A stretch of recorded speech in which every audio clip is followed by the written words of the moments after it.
If you've ever been disillusioned, disappointed, or discouraged in your search for love, and you know there has to be a better way to find the healthy, soul-filling love you've always longed for, then you've discovered the podcast for you. I know, as Ken's work personally has led me to find the love of my life. So here's your host of Deeper Dating, Ken Page. Hello, everybody, and welcome to the Deeper Dating Podcast. I'm Ken Page. I'm a psychotherapist. I'm the author of the best-selling book, Deeper Dating, the creator of the Deeper Dating Intensive, and your host on this podcast. And I'm so glad to be here with you today. I'm going to be talking about using the principles of deeper dating for people who are in relationships now, either early dating or mid dating or long-term relationships. So I'm very excited about this. This is something I've been asked for a lot, and I'll dive in a minute. But first, I just want to say that if you have interest in this deeper dating path to richer, fuller intimacy, just go to deeperdatingpodcast.com.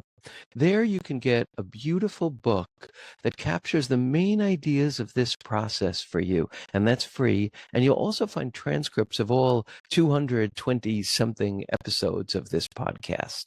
You can also do a search to find out answers to any questions you're interested in the whole arena of intimacy and personal growth. So, that said, let me jump in. I think the first thing I want to do is just briefly, I've done this before, but just for new folks, just briefly go through what the 4 stages are of deeper dating, originally created just for single people, but with such rich application in so many different areas. So the first stage is starting with the very center, and that is the center of your being, the essence of your being. And those are your core gifts. Those are the places that are the most real and true you.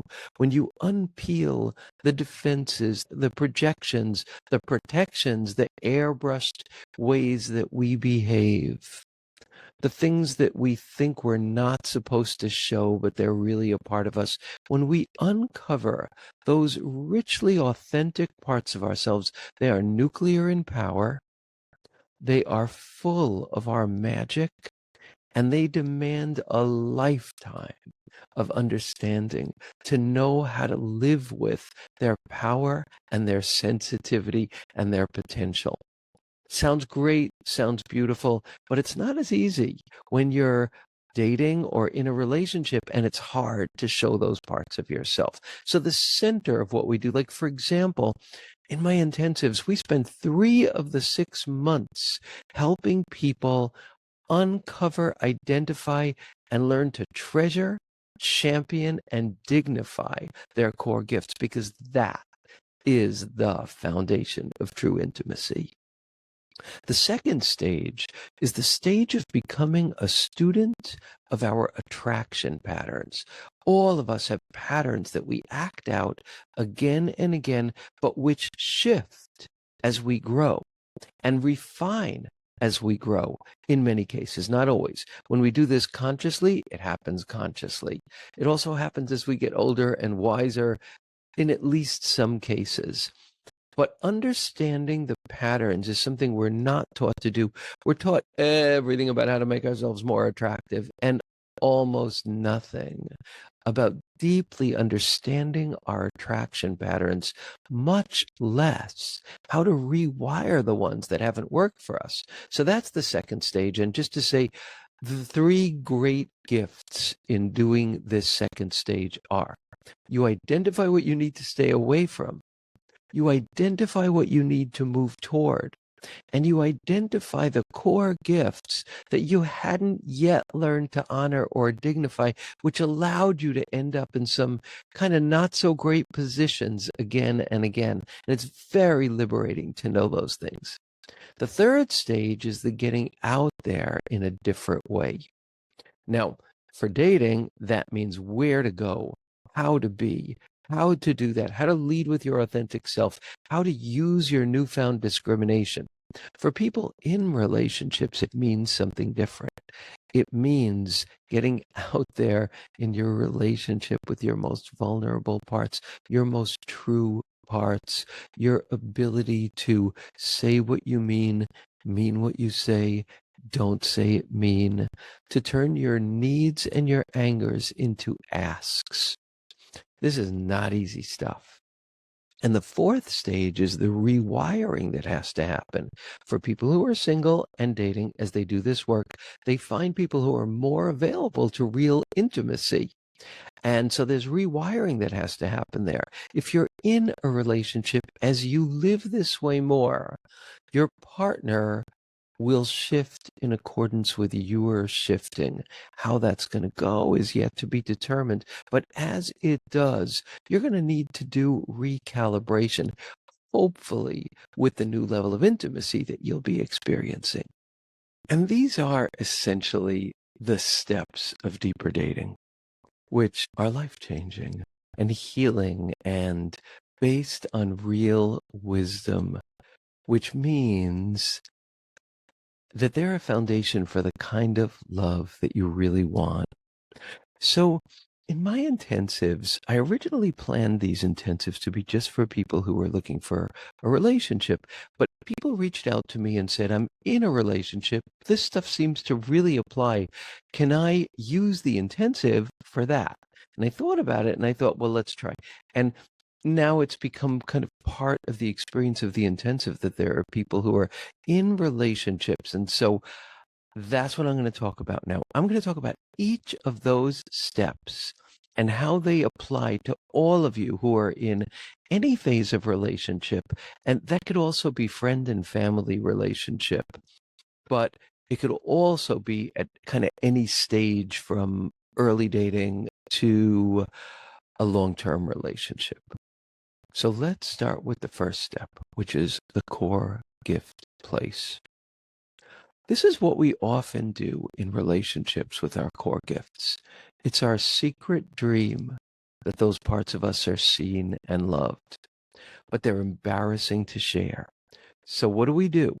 We kind of play a game in a way where we hint at these parts of ourselves, or we share them in frustrated and annoyed ways because we're not getting our needs met, or we do it passive aggressively, and those things don't work too well. And all of those ways of doing it are signs that we have not yet learned to name, treasure, and dignify the core gifts that lie at the heart of those needs. So that first stage for you, for those of you in relationships, and this is obviously all deeply, deeply universal stuff, is to notice in the relationship, what are the things that fill your heart, that make you feel safe, that make you feel seen, that make you feel delighted, that make you feel taken care of, that make you feel adventurous, any of those different things. Notice what they are, and then notice a couple other things. What do they say about your core gifts? Because the things that spark us are signs of our core gift, our deepest language of kind of how we're built and what we want and who we're meant to be. So ask yourself, when things give you joy in the relationship, what does this say about a core gift of mine? It might be a sexual core gift that you're really, really capable of deep, deep communication and connection through sex. That's a gift. It may be that you have a deep longing and need for emotional connection, for being heard and for hearing, that you maybe have been ashamed of, or you worried that it was too much or too needy. As you come to claim it and honor it, you'll see it more as a treasure. And when that happens, that you begin to see your core gifts as treasures, you will handle yourself and those gifts differently in the relationship, because you will know that you are holding something valuable. And when we're holding something valuable, we walk around differently, we act differently, we behave differently. There's this felt sense that we know we have something of value and that we're holding it and carrying it. Our partners recognize that too. So when you do this, when you notice the things that fill your heart, you can think, what is the core gift here? What does this say about the way I was built to be in the world? What does this say about what I need to do? What does this say about my drives? What does this say about the kind of person I am? What does this say about the way I love? The other question is the stuff that hurts your heart.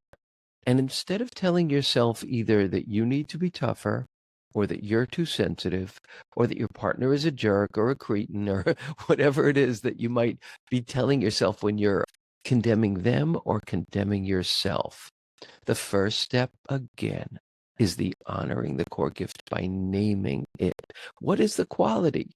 Let's say you are wanting a certain level of connection and intimacy, and it's just not one that your partner is attuned to with the same kind of exquisiteness that you are. Tendency, be mad at them or be mad at you. Tell you to tone yourself, tell yourself to tone yourself down, tone your needs down, act passive aggressive with them. Every one of those signs are signs that you are not holding your core gift as a treasure, as a true and important part of you. I think you can see how important this is for your future in intimacy. So that's the second question, is when things hurt your heart, try to figure out, what does this say about a core gift of mine? Maybe you don't feel met or connected to. Well, maybe a core gift of yours is that matters a lot. Connection and attunement really matter to you. That is a core gift. Maybe you have a quality of generosity that gives you great joy, and your partner maybe sometimes doesn't see it, doesn't notice it, doesn't appreciate it. And it's not like you want payment for that generosity, but you do want it seen, and there should be some gratitude because that makes it alive and real.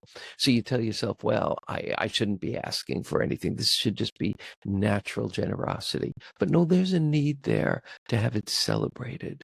You put down a plate of food in front of your partner that you've cooked with love, and they wolf it down without saying a word.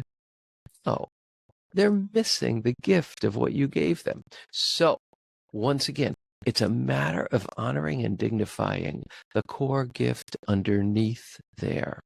Until you do that, you will be passive aggressive, angry, or self-denying and self-sabotaging.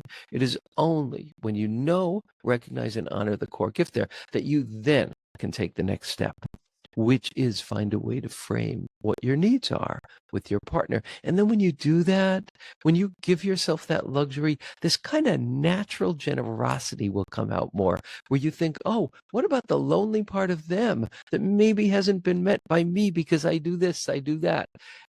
Like, once you give yourself that generosity, it's so much easier to give it to your partner as well. So these are all kind of what we do in that first stage. In the second stage, what you do, and in all of my work, you can learn how to do this in my podcast, in my book, in my courses. You can learn how to do this.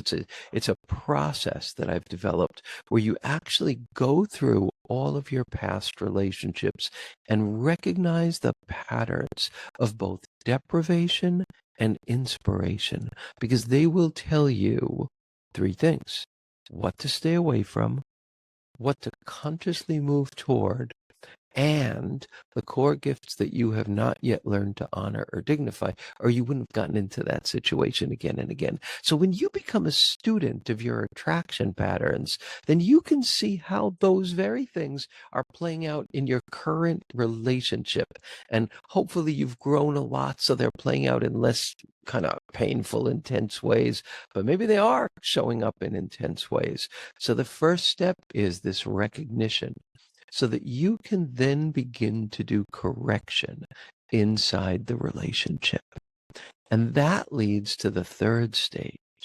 And I'm giving this all to you really quick, but please know that there's a wealth of resources out there that I've created to help guide you in this journey in a deeper way, should you choose to do that. Even if you don't, I hope that these ideas are enough to get you started in the self-honoring and the deeper communication that will come out of that. And I want to say one other thing. There is a beauty in your asks. When you don't blame or judge yourself, and you recognize the preciousness of your ask, of what you need, and you present it to your partner with open hands like that, it is a great act of beauty. They might not get it at first, but if they're going to get it, this is the way that they're going to get it. You are actually giving them a gift.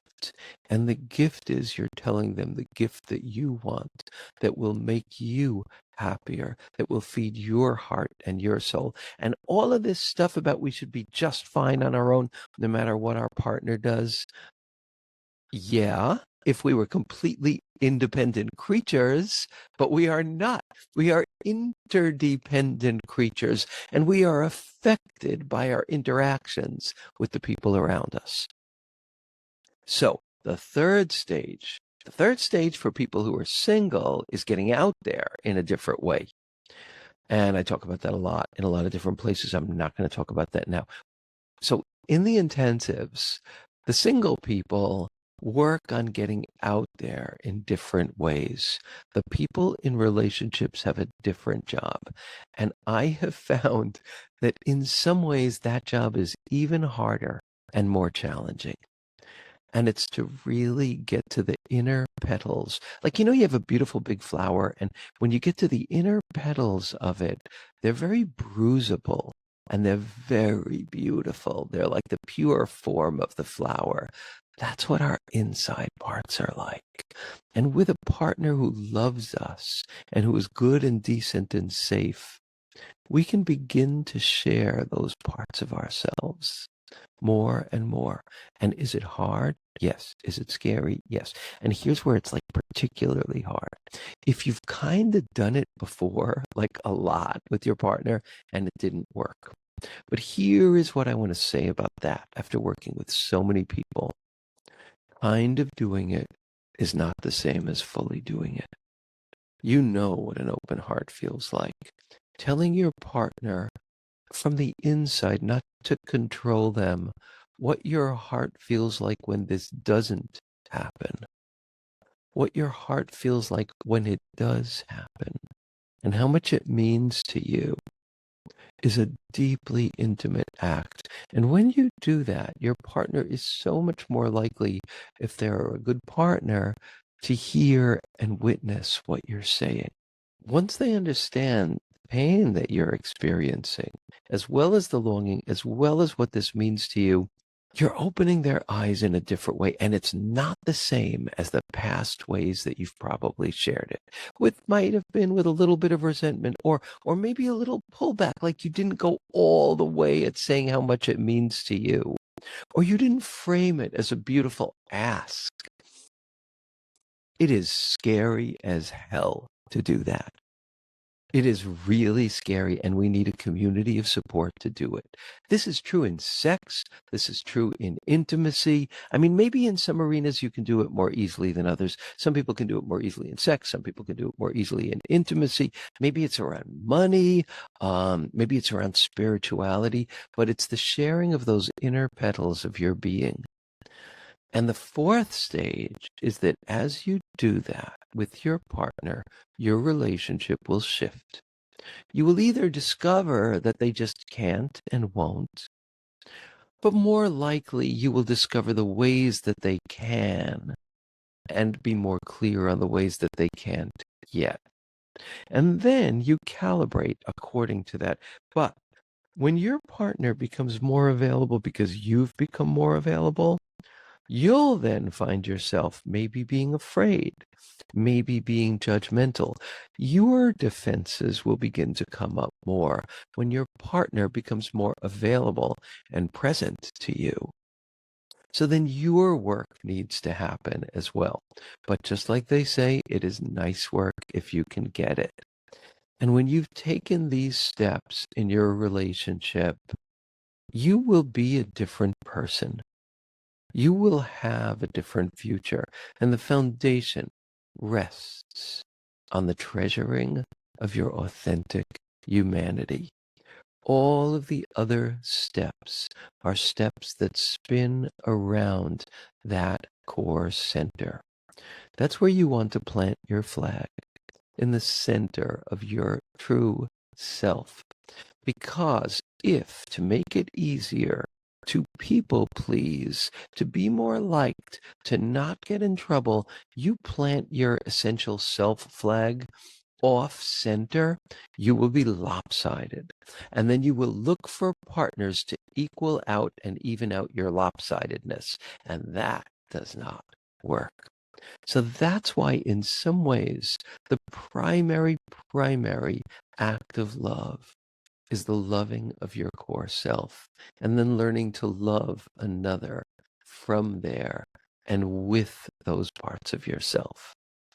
Thanks so much for listening, and I'd love to hear any of your thoughts and reflections as well. And I look forward to connecting with you on the next episode of the Deeper Dating Podcast.